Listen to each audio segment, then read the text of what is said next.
সুজলা সুফলা, শস্য শ্যামল, প্রাকৃতিক সৌন্দর্যের এক অপরূপ লীলাভূমি আমাদের এই বাংলাদেশ। 1971 সালের মহান মুক্তিযুদ্ধের মধ্য দিয়ে এক সাগর রক্তের বিনিময়ে আমরা অর্জন করেছিলাম একটি স্বাধীন সার্বভৌম ভূখণ্ড, অর্জন করেছিলাম একটি লাল সবুজের পতাকা।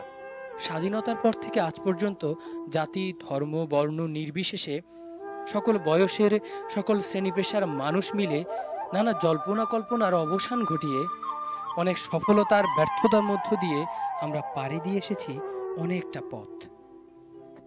ঠিক তেমনিভাবে বিশ্ব মানচিত্রে বাংলাদেশকে একটি আদর্শ দেশ হিসেবে তুলে ধরতে অতীতের সকল ব্যর্থতা আর গ্লানি মুছে দলমত নির্বিশেষে সকল বয়সের, সকল শ্রেণী পেশার মানুষ মিলে হাতে হাত রেখে, কাঁধে কাঁধ মিলিয়ে একতার বন্ধনে আবদ্ধ হয়ে সকলে মিলে গড়ে তুলব আমাদের স্বপ্নের সোনার বাংলাদেশ।